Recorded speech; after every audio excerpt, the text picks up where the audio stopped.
Good afternoon, everyone. But I am Jennifer Thomas. I am an associate professor of broadcast journalism and the journalism sequence coordinator in the Department of Media Journalism and Film here at my alma mater, Howard University. And on behalf of my fellow journalism colleagues and MJFC faculty, I would like to say welcome to this very special event, Reporting While Black, Journalists on the Front Lines. Before we'd like to begin, we would like to formally have the Dean of the Kathy Hughes School of Communications, Dr. Gracie Lawson Borders. She's here with us to give us a formal welcome. So, Dean, I'll turn it over to you. Good afternoon. Good afternoon, everyone. It is my pleasure to be here. I am Gracie Lawson Borders, the Dean of the Kathy Hughes School of Communications at Howard University. And we welcome you and so glad you're here to join us for this forum, Reporting While Black, Journalists on the Front Lines. We look forward to an engaging and robust discussion. This time and moment is now for all voices to be heard and the canons of the First Amendment to remain firm in the freedoms of the press and the rights of people to peacefully assemble. Journalists are on the front lines telling the stories that need to be told. And this afternoon, we're going to talk about the experiences that they are incurring while out there covering these stories. So with that, I will turn it over to Jennifer Thomas to introduce the panel. Thank you. Thank you, Dean, so much for being here. So now many of us have heard the saying, journalism is the first rough draft of history. It's something that we talk about in class all the time. And unfortunately, we know that this country has had a long history of racism against Black and brown folk from 1619 through slavery and civil rights, and most recently, a history of police violence against people of color. Now, for many in my generation, maybe forward, we can think back to 1991 and 1992 with Rodney King beating in Los Angeles and subsequent nationwide riots in 92. But then we have Trayvon Martin, Abner Louima, Oscar Grant, Eric Gardner, so many, Michael Brown, Sandra Bland, to what we're here to talk about today, the murder of George Floyd in Minneapolis. And today we're very excited to have a powerful panel that's going to be here to discuss this and much more. But before we get started with that, we're going to take a closer look at why we're here today. And my colleague, Dr. Colin Campbell, takes a closer look. With cell phones rolling, crowds watch as a Minneapolis police officer anchors his knee into resident George Floyd's neck as the 46-year-old lies face down and handcuffed for nearly 9 minutes. His alleged crime? Using a counterfeit $20 bill to buy cigarettes. 3 officers stand watch, not allowing intervention, while Floyd is heard crying out to his mother, gasping, "I can't breathe," before losing consciousness and dying. As the video goes viral, the country and much of the world erupt in protests, and in many cities, violent clashes with police as crowds cry for justice.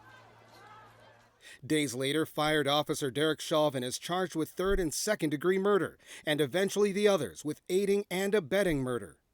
For Black journalists covering stories on policing and protest, amidst a backdrop of a global pandemic and an impending presidential election, the usual reporting of just the facts becomes much more complicated. Do you mind telling me why I'm under arrest, sir? What happens when the reporter becomes the story? When they are arrested while doing their jobs? When journalists are compelled to call it as they see it? When it comes to racism or police brutality? Are they crossing the line of ethical and responsible reporting? And how do they handle the mental and emotional scars from being on the front lines of a prevalent crisis, even when they're off duty? Colin Campbell, Howard University, Washington. I want to thank you, Colin, for that report. Now, we know that this topic and these questions have not really just picked at the scab, but really ripped it off to uncover a wound that for decades, we might agree has remained unhealed in society, and that's the racial disparities that exist. And while we're not really here to talk about those disparities specifically, we're going to talk about the implications for journalists of color who are called on to report on these stories. And before I entered the academy, I was a full-time journalist, a producer, and ultimately an executive producer in local and network news. Most recently at CNN with 9/11, Katrina, Oklahoma City bombing. And I know that am sure as with all of our panelists and those of you journalists who are tuning in, have our own stories of reporting while Black. So I want to introduce the guests so that we can begin the conversation. I also want to remind you that if you have any questions, please share it in the Q&A section below. We're getting questions from Twitter, and we also have some polls, so we want to really make this an interactive discussion. But now to our esteemed guests. We'll start with Anna-Lysa Gale. She's a 3-time Emmy Award-winning journalist and Howard University broadcast journalism alumna. Since launching her career in DC in 2016, she earned awards for her coverage of the National Museum of African American History and Culture's grand opening, the Silver Spring Explosion, and more. In 2019, she earned an Edward R. Murrow Award for her coverage of the tragic Capitol Gazette shooting.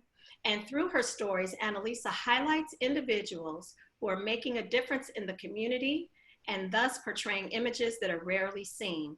And you can catch Anna-Lysa at 10 p.m. on WJLA's 24/7 News Channel and at 11 p.m. on ABC 7 News.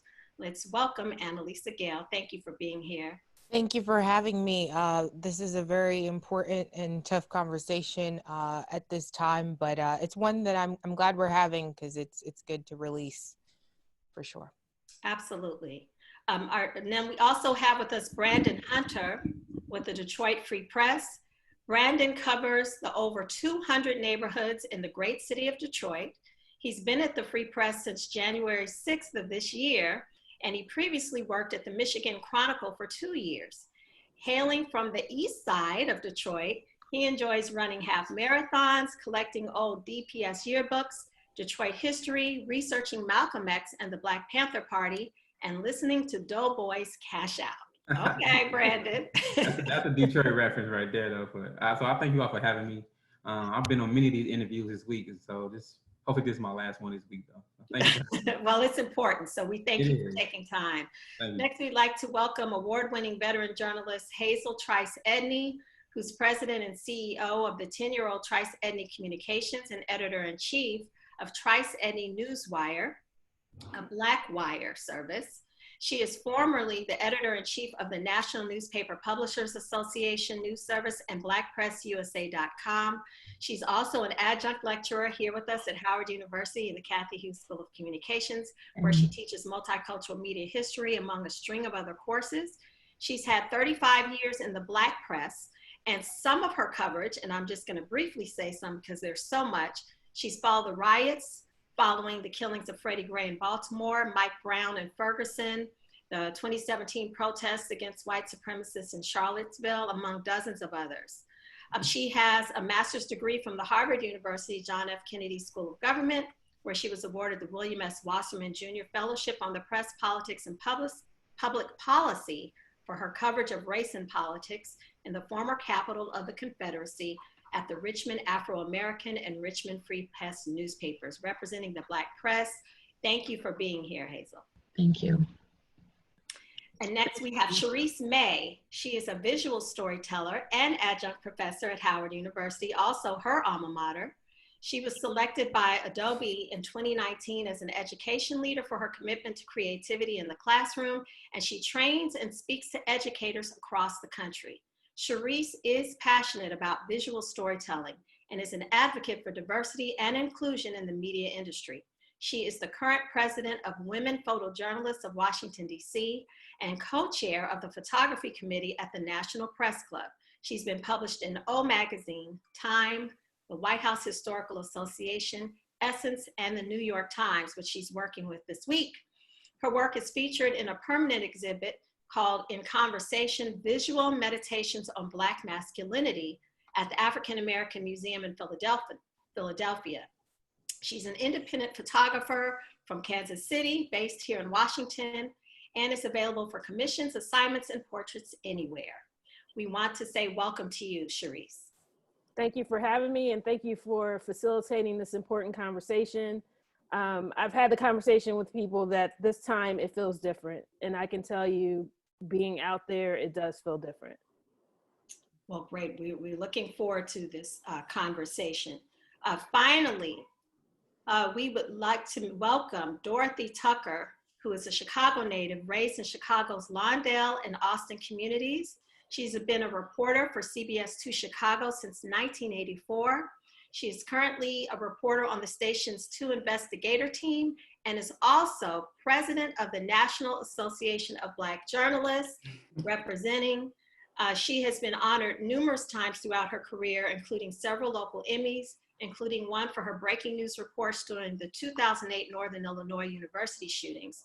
She joined CBS 2 Chicago from KDKA in Pittsburgh, where she worked as a general assignment reporter and talk show host. She's also worked in Denver and in Memphis. And she began her broadcasting career in Peoria after serving as an intern with CBS 2 in Chicago in 1977. So full circle for her. She graduated with honors from Northwestern University with a BS in communications. And Dorothy Tucker, we are so honored and happy to have you with us today. Thank you for having me.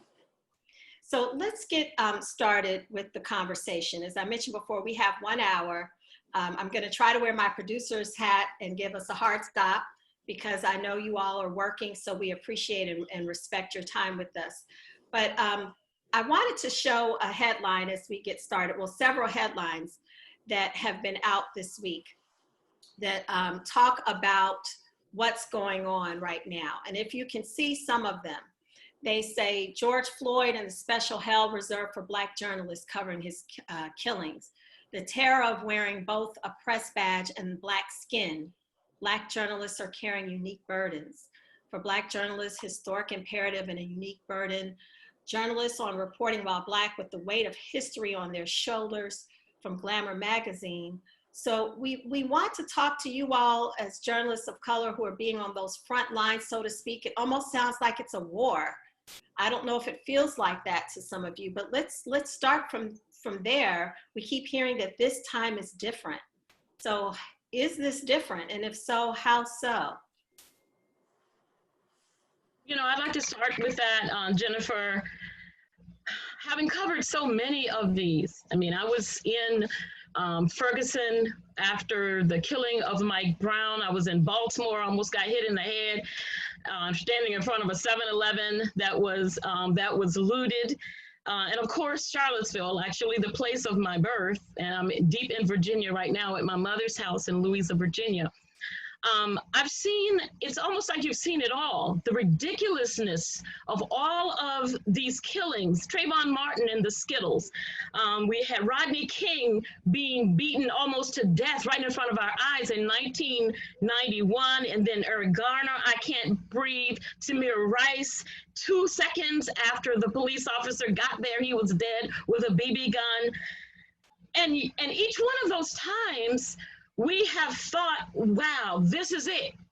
You know, Mike Brown, hands up, don't shoot. This is it. We got him this time. We got him now. And yet we continue to roll and it happens all over again after things get quiet. But what's different about this time, and I sense the same thing that everybody else has sensed, and I might be a little bit more cynical about it, like, is this really it? You know, do we finally get it this time? Do they finally get it this time? Well, what's different are 3 things. First, the context. When Trayvon Martin happened, we remember the words. If I had a son, he would look like Trayvon. That was from President Obama. And so now, in the context of what some perceive, I have to remember I'm a journalist, what some perceive as one of the most rabid racist regimes in the White House anybody has ever seen in the history of this country, just one of them. In that context, with that backdrop, that is one of the things that's different, because even those who would normally be with him are now turning against him according to the polls. people are seeing the depth of racism in this country like never before, or at least never before in modern history. And then the second thing, of course, is that there appears to be, since Charlottesville, more white involvement. The killing of Heather Heyer, a white girl killed fighting for rights of Black people, fighting against white supremacists. And since then, we have seen more and more and more white involvement. So perhaps they're getting it now. And number three, the pandemic. And I think that may be a part of them getting it now. They're forced to watch. More white people are out of jobs. More people who would be saying, "What are there they go again?" You know, don't they realize they got rights now? Haven't they had enough, etc.? They are now sitting in front of the television and they saw the death. They heard the cries, "Mama," and they saw and they heard, "I can't breathe," and they saw the knee on the neck. That is something that is different. They're now seeing it for the first time, I believe, through our eyes. And we believe, at least in the Black press, that might be moving towards something different when it comes to policy. Wow. And would anyone else like to add to that? I think the difference is that this one is better orchestrated. I was not out there on the streets this time, but I was covering, interviewing a number of different community leaders and protesters doing Zoom because I was working from home and offering a different kind of perspective, analyzing what's going on. I've covered my share of protest. I was out there with Laquan McDonald in all the ones prior to that. What I see this time, if you look around the country, remember, and I think I saw this report earlier on television, 160 some odd cities, you know, so I think the Black Lives Movement this time took it up 10 notches so that it wasn't just major cities, you know, the city where it happened, and then, you know, the usual Chicago and Atlanta, DC, and on and on. It wasn't just that. You know, it was the smaller cities as well. And I think that there is a push to also let the protests last longer. It wasn't just a weekend, you know, it wasn't just a 3 a.m. It now been something going on 10 days, and it may keep going. And I think a lot of that is because those who are organizing are making sure it's that message down. Okay, this is the next strategy. This is the next place. This is where you go. So I think the other thing is it is a right time because, you know, as you said, you're talking about where this country is and who the leadership is. So there are whites who are angry, who have their own kind of anger towards what's happening in the country, and so they are joining forces with this Black movement. So there are a lot of different factors that are going on here that are making this much, much different. I think, Sharice, you were going to say something, and feel free if any of you would like to, you know, this is a conversation. So I was going to say, as a photojournalist, it is different. I've covered protests before, and protests where it's been an issue that affects Black people directly.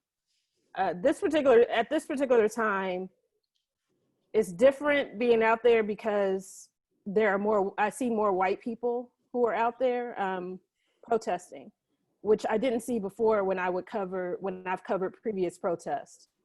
So that is a major difference that's come about. And then from an office, off of the lines, but in terms of like the assignments that we get and support from other photographers, there's a movement of white photographers, photojournalists, journalists who are advocating for Black voices during this time. And that's something that has been different from before, because before, when I was covering those other protests, there were more white photographers out there documenting and covering those stories. This particular time, I'm seeing more and more Black photojournalists who are getting the opportunity to add their voice and to tell the story, because we have that a connection to what's going on, in addition to you know, just being able to see something in a different way. Also, what I notice is there's a connection with people who are out there. People, I feel, are more comfortable when they see me and they'll engage with me, whereas there's a distrust of the media. But then they look at me and it's like, oh, well, she looks like me and I feel more comfortable talking to her. So when I went out there yesterday, people were talking to me, they were engaging with me, whereas normally they would be quiet and distrustful.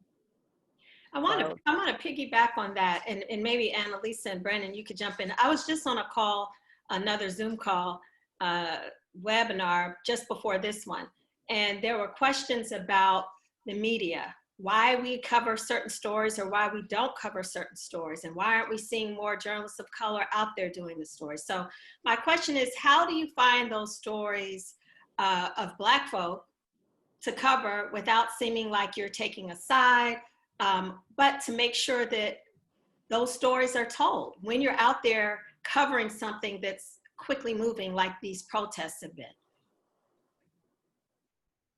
I think the bigger thing is to be as objective as you can. We'll especially in Detroit, we'll always get that, because I cover the neighborhoods here, which is, Detroit is 80% African American. So they'll always call me biased. You know, you're only talking about Black people. Where's the Black city? You know, that's just what's going to happen. And the other reporters are talking about, you know, the white parts of Detroit.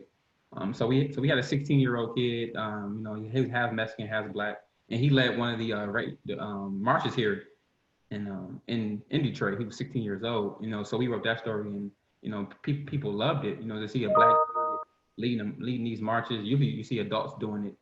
So the stories are there. You just have to look for it. And I think we were the only one here in Detroit to talk about that.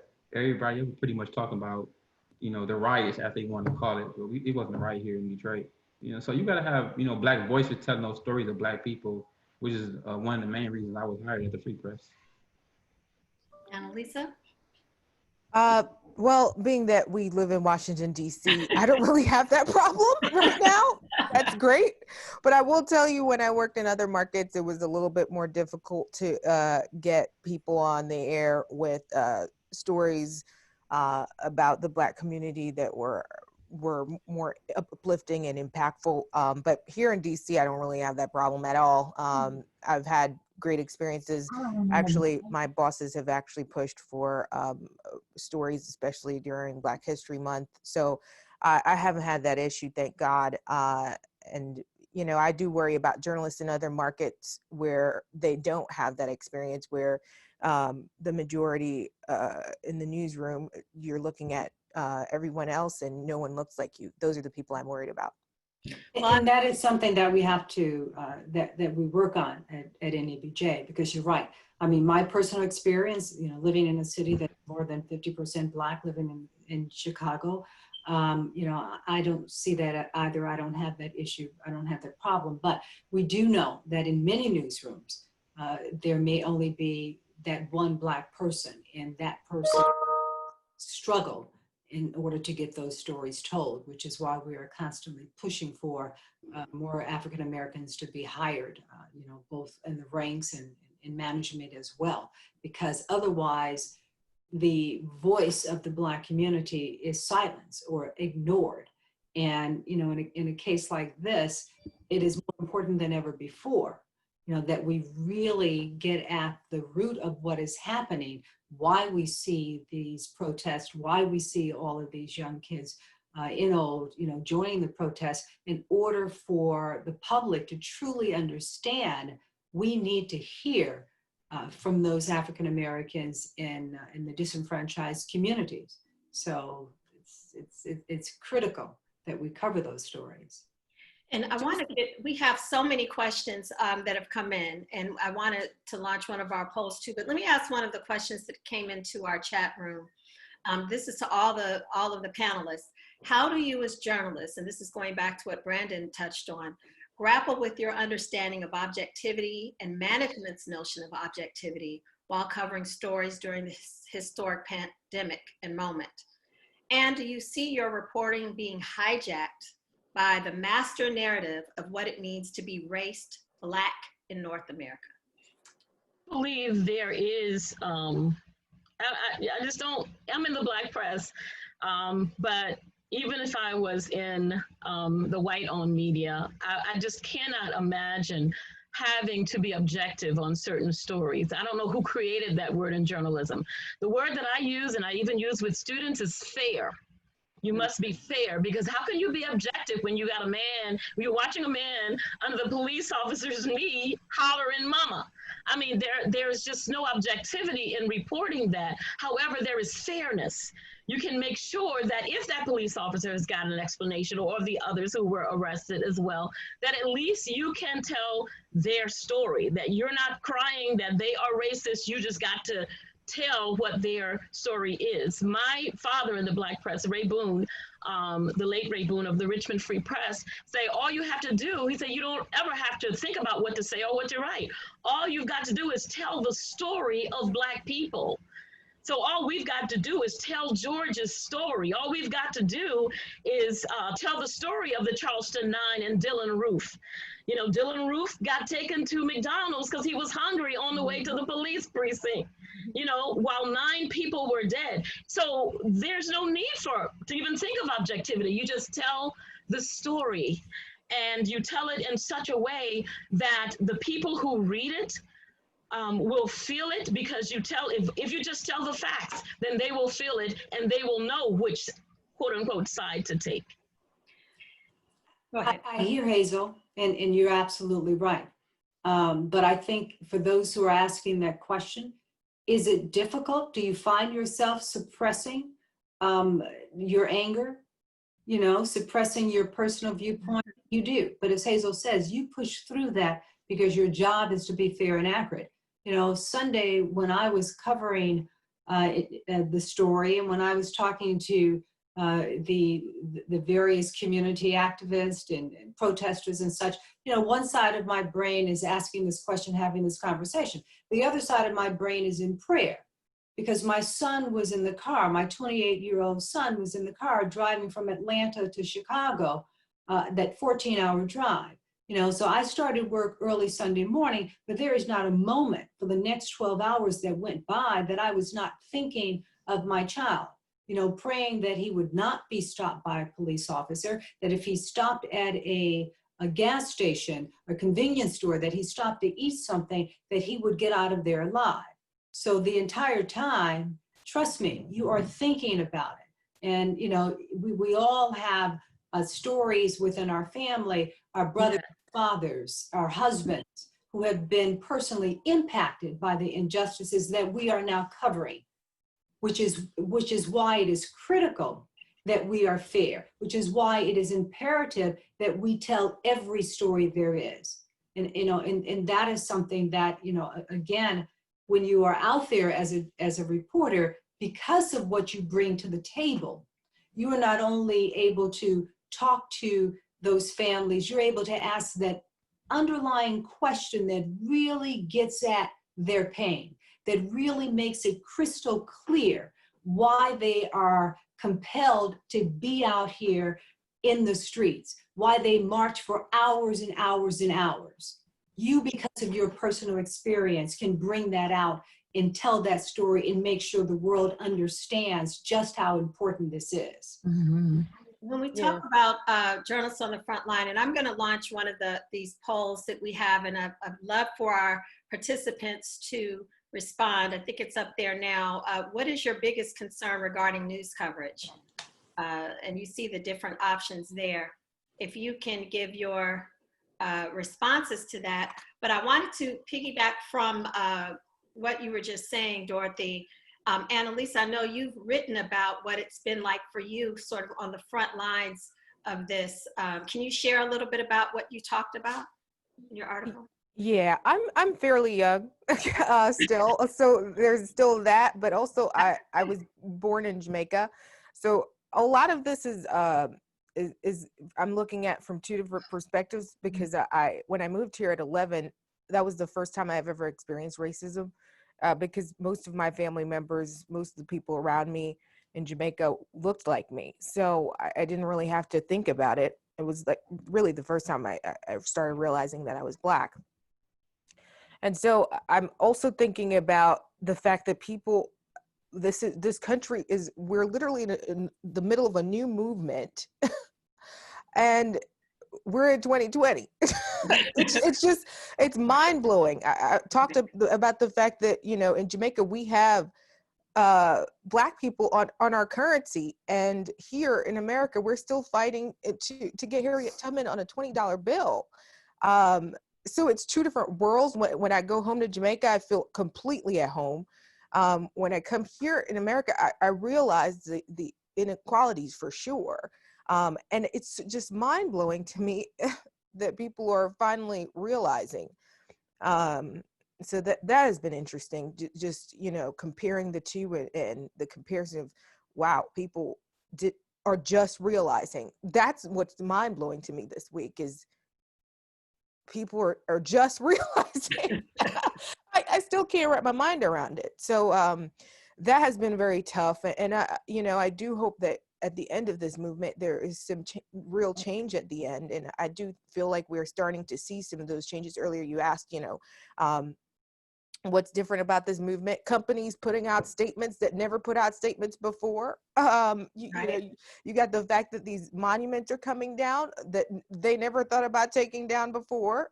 So it's just a lot of things that are happening that we've never seen before. They're finally starting to create legislation to address policing that they never thought about before.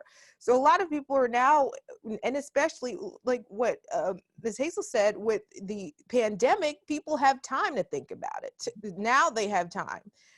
So that has been very interesting to watch. I do think we're definitely witnessing a new movement that we've never seen before. Well, I think it's good for you to note that because it's good to share our different perspectives with how long we've been there. Brandon, I know you've been in Detroit just this year, and then you've had the pandemic before this took place. Right. So what has the experience been with for you as another young journalist? Covering the protests? Yeah. So actually, I was had a white DPD police officer point a gun at me on Saturday during the protest. I think I was featured in the Washington Post this week about that happened. They were chasing protesters away from the Nike store. They were trying to mimic what was going on in Minnesota and break into the Nike store. They were unsuccessful. So DPD chased them down and they were throwing tear gas. So I didn't have a mask on that day. So I was running back and I met up with 5 or 6 of my white colleagues from the Free Press on the corner in Detroit. And I was wiping the tear gas out of my eyes, and it's on video. The DPD officer walked right past everybody in the group. And I was in the back. He came towards me with the gun pointed at me saying, move, move, move. And you can see me with my press pass saying, I'm with the media. And my white colleague saying the same thing. He finally understood what was going on and walked away. But 2 seconds later, they threw another canister of tear gas at us. And that was happening all night. And so I think the biggest thing is, and you talk about Omar Jimenez with CNN, is they're just blatantly ignoring media passes by Black people. And we know some white journalists have been arrested as well. But I can only talk about my experience, of being, to me, I would profile, because I'm 30 years old. I look like the demographic that was out there with a young Black man from Detroit. I'm a young Black man from Detroit. I had on my Black Panther jacket and some Jordan 1s. I fit the profile, right? I don't look like everybody else. And he walked past all my white colleagues and pointed a gun at me to tell me, because he's an outward protester. So that's been the hardest part, is trying to make them believe that I am media. Well, that has to be difficult. And I think we have pulled a graphic from earlier this week. Dorothy Tucker, I know you spoke out about how NABJ has partnered with numerous other organizations about the treatment of Black journalists. And if we have that graphic to show, the next one right after that, yes, there. And you see, this has been a problem. So if Dorothy, if you can touch on this, because it almost feels like, in the past, you think of reporters being in harm's way or being on the front lines, you think of war correspondents where they had to wear the press credentials on their backs or on their hats. And now, as Brandon said, even if they have it in clear view or reporting live on air, like with what we saw with our brother at CNN, we have someone else now still, unless he's been out, still in jail today in Birmingham from coverage. So how do we deal with and grapple as that as journalists of color? Well, let me point out, we at the NABJ, we did an informal survey. We sent out a tweet on social media asking our members if they had any negative interaction with police, if they had been harassed. And just yesterday, I got the latest numbers, and we heard back from 96 in just a matter of hours, 96 people, and 10% had been arrested. Another 42% had been threatened by police. Another 10% physically harmed. 37% had been tear gassed. So, you know, this is a real problem. And just as the young brother says, the issue is that you're Black, so you look like you're a protester. And then even if you're Black, and then you're a journalist as well. And what's happening if the officers are angry with the protesters, they want them to push back, and then they're angry with the media if you're trying to do your job and you've got a camera in their face, or you've got even a pen in their face taking notes or whatever. They know what you're doing and they're angry about that. So you are more inclined to be a target, a double target because of that. Yes, are other journalists also being arrested? Absolutely, which is why we joined with all of those organizations in making a call to officials, to U.S. officials, to police superintendents, to police chiefs, asking them to respect what we do and to respect the First Amendment. Journalists have a right to be out there. We have a right to document the news. We should not have to face this. So we are asking news managers to have conversations with their local law enforcement officers and explain to them and make sure you tell them that this will not be tolerated. You know, sometimes I think the officers, the police, they need to be educated. They need to be reminded of what we do. And if there is an incident, they need to be penalized if they violate our rights. You know, I think news managers should report every time an incident happens. It should be reported, and if necessary, if warranted, there should be charges pressed, because otherwise this is going to continue to happen. This is going to be a long, hot summer. We need to have these conversations now. Sure is. We can protect ourselves. You know, I don't, you know, right now we have not had anybody who has been, you know, hospitalized or something, but we keep going at this rate. No, you never know what's going to happen. I'd like to add to that. Once again, it goes back to the regime in the White House. Ask that. It was created. Yeah. This level of angst against reporters, and then even moreover against Black reporters, the way that President Trump, 45 as they call him, has dealt with the media. It has been outrageous, and we don't know why the Facebooks and the Twitters have not taken an even greater stance, but that is a part of the issue as well. I remember, by the way, when I was in Ferguson, it was right after Wesley Lowery was arrested. And in fact, I probably just wanted, you know, to just get them back for what they had done to Wesley. But I was, you know, trying to be professional. And yes, I was asked more than one occasion for my press pass. And unfortunately, you know, my Newswire is registered with the periodicals press galleries, and so I could show that to them. But they didn't look at me and say, "Oh, she's a reporter." They looked at my press pass and say, "Oh, this says the U.S. Senate on it." And, you know, white officers, and they looked at each other, wink and a nod, and then I was allowed to go on.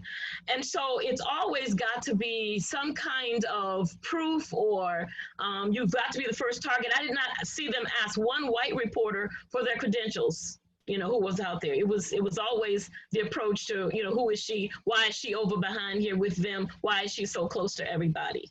Yeah, I experienced that during the DNC, the convention in Philadelphia, where it was always, they wanted to really examine my badge. Yeah. And I can remember an instance when I was first coming in, And there was so many layers of security then. So coming from the parking lot, from my car, there was first someone sitting at the first gate.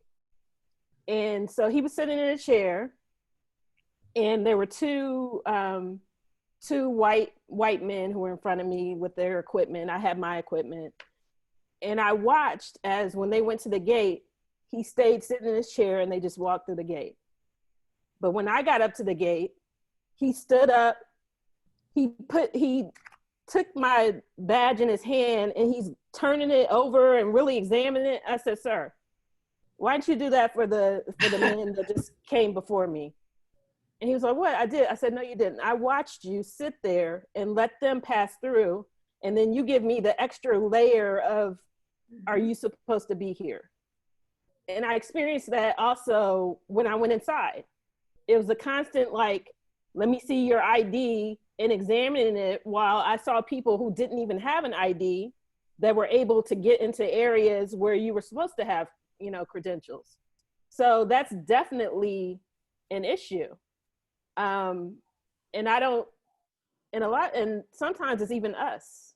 It's not just someone else, but it's also like, people who are doing security who are Black, who will allow the white, reporters and staff to go through, whereas it's really examining, like, who are you? Are you supposed to be here with me? I always bring up a lot, even when talking with students, when we talk about coverage, and there are so many questions, and I'm going to get to combine two that are similar in a moment. But I remember when I first graduated from Howard and went to my first news station in Alabama, I was the first and only Black woman in the newsroom. I actually was, there was one other photographer, I think, at the time.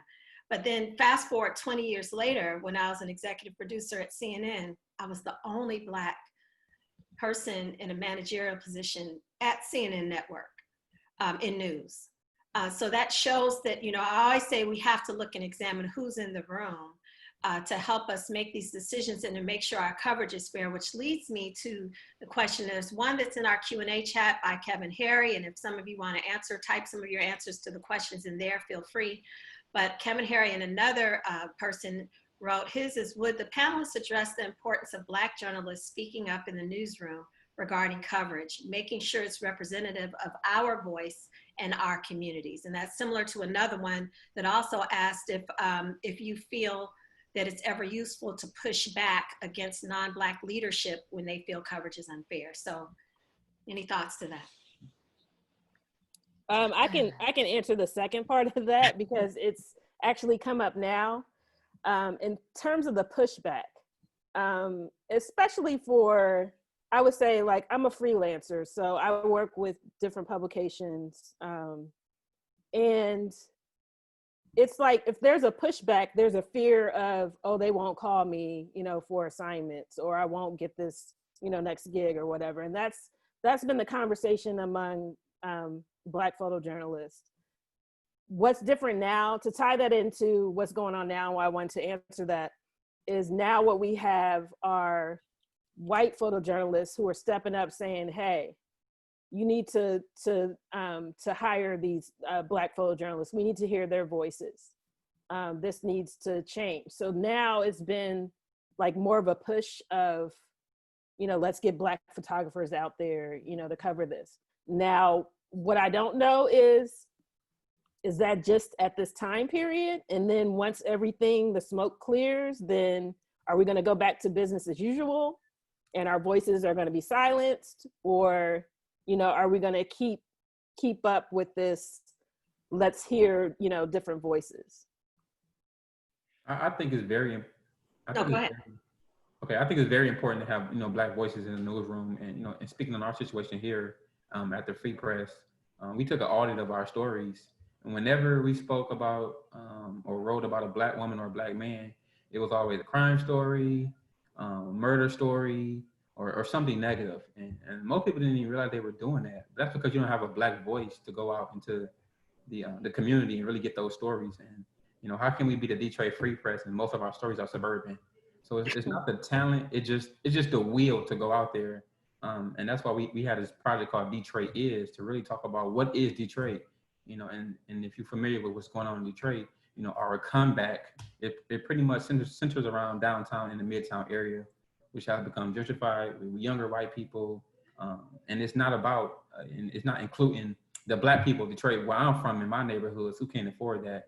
And so it's pretty much about the will and the want to go out and get those stories, which is why we're leading that project to not only talk about, the Dan Gilberts of Detroit, but the Horatio Williams of who's doing great work in these communities, and not to talk about, the murders or the crime rate all the time in Detroit.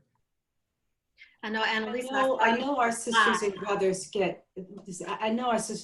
get tired of being the ambassador, right, in the newsroom. I know you get weary of being the one who always has to explain this and answer all the questions about what's it like to be Black, why are Black folks doing this, what are they thinking? But you know what?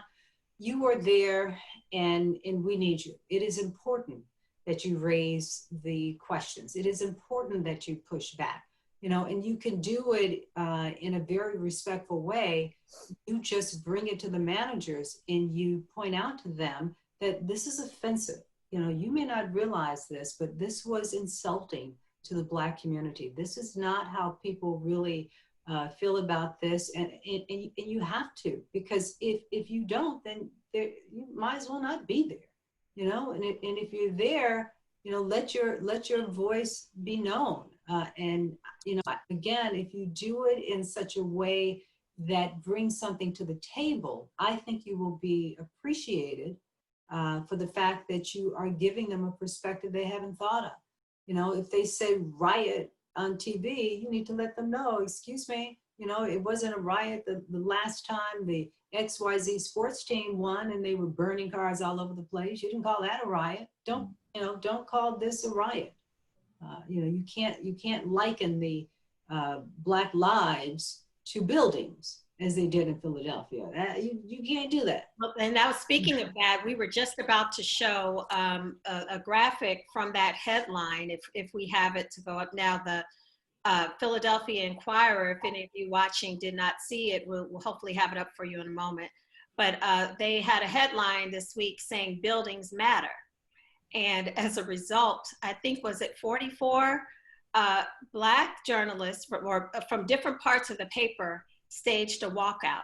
And they called themselves, they said they were tired, sick and tired. And it was a really scathing letter that they sent. And I think just today or yesterday, the paper has now apologized.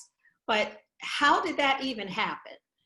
So to your point, we have to speak up. But I want to ask some of the others, what happens if you kind of walk that line, especially some who haven't been in it for decades, of not becoming the angry Black journalist?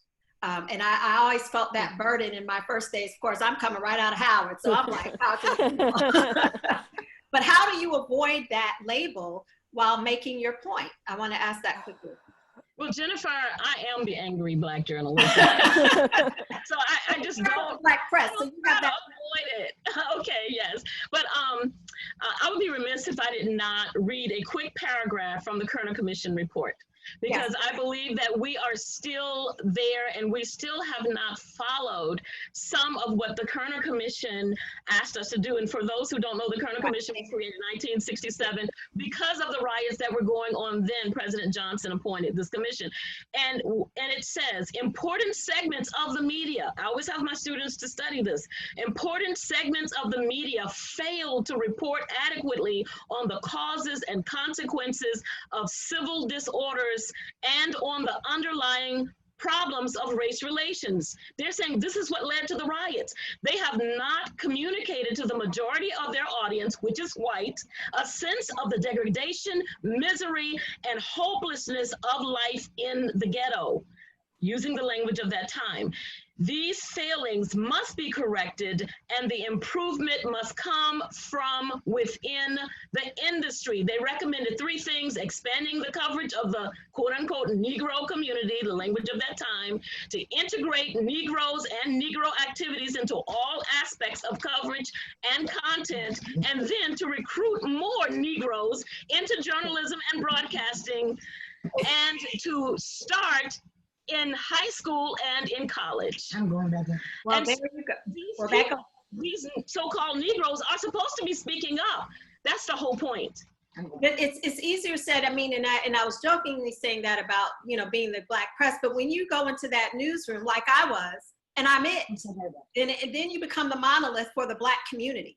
Every Black story, they're looking at you. But then when it's an opportunity to represent the story, then you may not be able to be objective. So I wanted to just get that quickly, and then I want to talk about just how we care for ourselves and how we've been managing the stress of reporting while Black. But if Brandon or Anna-Lysa or Sharice, one of you want to reference that, if you've had any points of just two things. up and how that was. Yeah, just two things. Like I said, I'm still young, so I won't be specific about which market this happened in. But I did have a news director who asked me to be unbiased while covering an officer-involved shooting because the person who died was Black. And at the time, I didn't say anything because, it's just one of the things that I chose my battles, and I just decided I wasn't going to go back and forth with her. But when the contract ended, it ended. I mean, at this point, we have to be honest, and it sucks because, yes, I understood that my voice mattered there, but I left when I left for very specific, many reasons, but one of them being the fact that I just didn't feel like the management really understood, the division in the city that I was living in. And I also had a colleague there who, I can't remember, she said the word thug, and it just triggered me. And I was just like, can we not use that word this morning in the meeting? I mean, can we use another word? So after that, that was one time I spoke up. I was like, please don't use that word to describe people. So, you have to pick your battles for sure. But I also think if you don't feel comfortable somewhere, you can always leave. Yeah. I remember at CNN, I still freelanced for about 7 years. And literally the week before I was about to move here to start full time as a professor, I was asked to produce that entire week. And I was like, no problem. Well, it happened to be the verdict from the Trayvon Martin case that came up that Sunday night, if you remember. So I was like, okay, I really wasn't trying to deal with breaking news this last week in the summer, July. But I remember that editorial meeting, and everyone's there discussing the coverage for the day. And one of the senior editors, who was a white woman, announced, well, they lost. They're going to have to just get over it. And that's the response from a senior editor at CNN in a room of people deciding with the coverage. And I'm one of 2 Black people in the room. But fortunately, I was the Black producer in the room. So it was like my head was on a swivel. I was like Medea Who House. And needless to say, we ended up doing an hour special on race that day. So you do have to speak up and speak out. But I want to ask, one of the questions that came in from one of our great professors in the School of C, Dr. Judy Latta, asked, you all have had incredible experiences. What coping strategies do Black reporters use to balance their work and sanity in such volatile situations? Community. For me, it's the community of other Black photographers, and we can get together, we compare stories, we talk about solutions or, different things that you can do if you're having a situation or an issue. That community is also a support, so that if it is something that you're getting pushback when you speak up about something, then you have a supportive community that can step in, and they can also advocate for you, during that time. But I also agree with Anna-Lysa that, you can speak up, but sometimes, when that contract is up or you move on to something else, you just have to let it go. Because I've been in a situation in a newsroom where, first day it was like, I'm gonna take you to lunch, cool, go to lunch. And it was like, yeah, I don't really have to work here, but I work here because I want to make sure that the Yankees don't come in and change our way of things. And that was my first day. So needless to say, I wasn't there very long.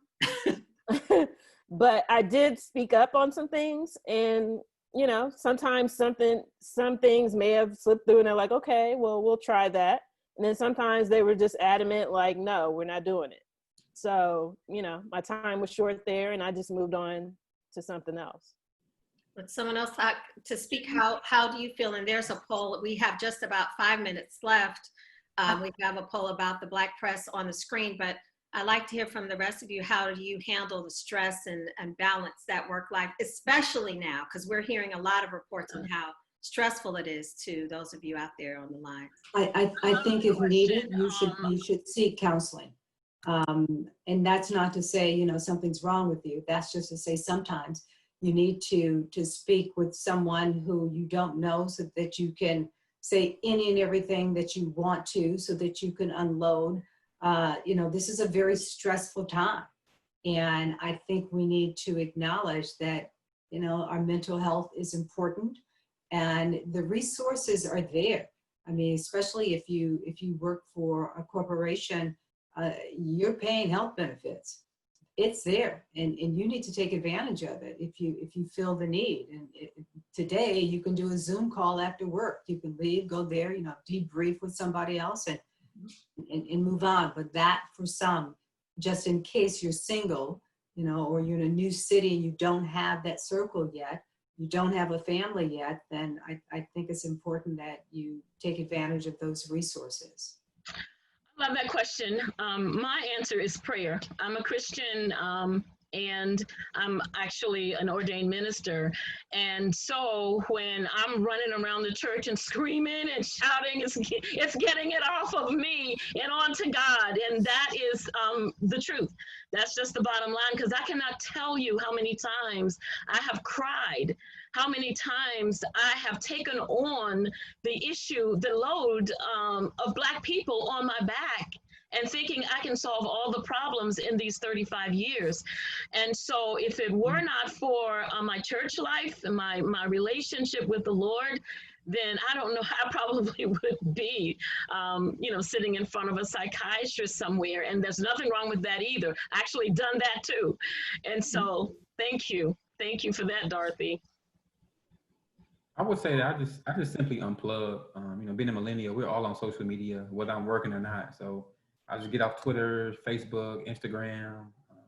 I'm a runner, so I just go for a run or, you know, read a book or do whatever it is I love to do that's outside of work. I know it's a simple answer, but just unplug for it all. I've been out there in Detroit streets for the last 7 days, and I am tired. And I haven't been able to do anything else in my life but cover these protests. And so, you know, I haven't covered it today, and I won't be covering it for the weekend. I'm just kind of done with it. So. Anna-Lysa? Yeah, I just added meditation about 2 months ago, Yep. but I started the therapy thing about maybe 6-7 months ago, which has been very helpful. Therapy is, I wish I had done that a lot sooner. I wish more journalists did that. I wish it was written into our contracts or something, because it is vital. So yes, therapy, majorly important. Also those group chats, anytime I need to release and just be very honest and not feel like I'm going to be chastised for stating what I want to say, I just, you know, have a group chat where all my, you know, comments are confidential, and that helps out a lot. So keep a tight circle that can keep your information protected. That's it. I want to see, before we have like 1 minute left. I don't know, I see the Dean back on. Did you want to add something in terms of self-care? We've had to talk about as faculty because we have at least three of us here who are faculty members, and it's a tough road when we're trying to cover the story constantly in COVID, and make sure our students are okay, but then we're running around like squirrels, you know, chasing our tails. So Dean? Yeah, mine is just to second everything everyone's saying. You have to take care of yourself, mental health, spiritual health, personal health. You have to find ways to make sure you heal.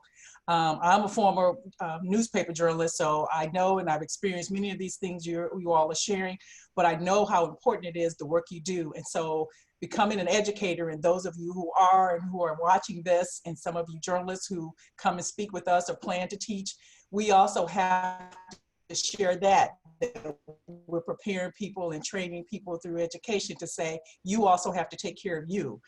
Hazel said it best, these stories are important, and you have to speak truth to power. You pick your battles, but you have to let them know you're covering stories for a reason, and those stories need to be told. Hazel, thank you again for reminding us in 1968, an entire report came out saying why this is important. And here we are in 2020 saying it again in the midst of a global pandemic. And so I just can't thank all of you enough. I stepped back because I wanted your voices to be what is prominent, and appreciate you so much. And so I turn it back over to you, Jennifer. Well, I thank you for being here for all of us. And I know I wanted to share the results of our polls that we had here. Here was the first one. The biggest concern regarding news coverage is fair depiction of Blacks. Overwhelming 56% for that one. And then, see if I do the other one now. And the other poll we had asked, of course, this one should not be a surprise, how important it is to have Black journalists working in newsrooms, 100%. I know there are, I wanted to just see if anyone had any final thoughts. Now it's 2 minutes after, so I'm going over. But before we wrap up, I feel like we literally just touched the tip of the iceberg for this conversation. And I want to just thank all of you so much for taking time. For those who have been sending notes, once we do this final statement, if any of you like to stay on and respond in the chat room, there are tons of questions in there. We'll leave it up for a little while so that the conversation can continue. And then we were having technical difficulties, but we should be able to post the conversation if the panelists are in agreement with it. We have our YouTube page for MJFC. I'll follow up with you on that. But thank you. But I wanted to get a final statement from everyone. Okay, I'll say something. Okay. So and Brandon just had to leave, so we'll okay. go. I just wanted to say that it's important to let your voice be heard, whether that be in words or in images, which I deal with images, and that don't be afraid to have your voice heard and to speak up. And my thing is, if an organization, publication, editor is not open to hearing your voice and that perspective, your experience, then that just may not be the right place for you. And just, I believe in the importance of the Black press. I work with, different publications. Some of them, I've done some work with Hazel actually, and other organizations, predominantly white organizations, publications as well. But it's very important to have our voices heard. It's very important to speak up. So don't continue to be silent and hold that all in, because then that creates stress and health problems and everything else. And there are so many other people that have your same lived experience, and it needs to be told, it needs to be heard, it needs to be seen. So that we continue to do that work, even if you're not a journalist, that you speak up. Along those same lines, I keep hearing this quote by Dr. King. I hope I get it right. Over the last few days, I've been hearing the quote by Dr. King that says that riots are the language of the unheard. And I looked it up and found that he said that on 60 Minutes in 1966, but right after he said that, made that statement, he asked the question, what is it that America has failed to hear? And when I heard him say that, it was like my spirit leaped, because I feel that we are responsible as journalists to make sure that they hear what is unheard.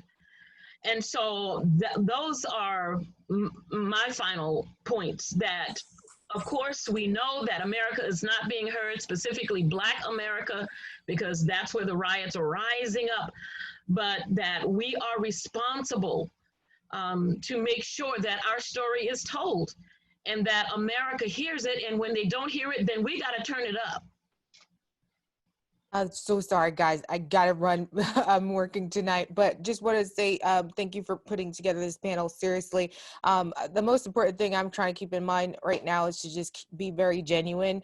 People respect genuine people. If it's coming from the heart, they'll listen to you and they'll understand what you're saying. Also, reading different perspectives is very important right now. I mean, there's no one side to this story. It's like so many different sides, so many different perspectives, and trying to understand each of them is very helpful. Thank you guys so much again, and I hope to see you guys soon, and stay safe, please. It's great. Thank Thank you you. so much. Thank Let you. me just add to the professors in particular, please continue to encourage the students to pursue this industry, because we need their voices. You know, I don't want us to get to a point where, you know, young African-American men and women are looking at what's going on and hearing us talk about the dangers and shy away. You know, I want you to remind them that the majority of us are safe. The majority, this does not happen to. So, you know, please, you know, we need them, and we need you to continue doing what you're doing, because you're doing great work. So please just continue to inspire them, because at the NABJ, you know, they will find support, because we want them to join our team. Thank you so much for that, for those last thoughts. And I'm proud to be our advisor. We have a very healthy chapter of Howard University Association of Black Journalists. Yes, you do. Some of them are on with us now. And I'll just leave with a quote that I share with my students, and that's that journalists are the defenders of democracy, freedom fighters of the First Amendment, and savvy and sophisticated storytellers. And I'm just so proud to be a Black journalist and a member of NABJ. And I encourage us to continue telling our stories that matter. I don't know, Dean, if you had anything else to add, but if not, okay. If not, I just Mine is brief. thank everyone. Thank you all. And I don't know if you can see my button, but it says purpose. It says purpose. And I just want us all to remember we have a purpose and we need to do it. And for all of you journalists who are on this panel and all of you listening, you have a purpose. And just don't forget that that means a lot to all of us. So thank all of you. Yes, thank you to all of our guests, Professor Sturgis, who was helping in the background, all the other journalists and professors who have tuned in, all of you out there watching. I'm going to leave the chat room open for a few minutes for some of you who are able to participate and answer.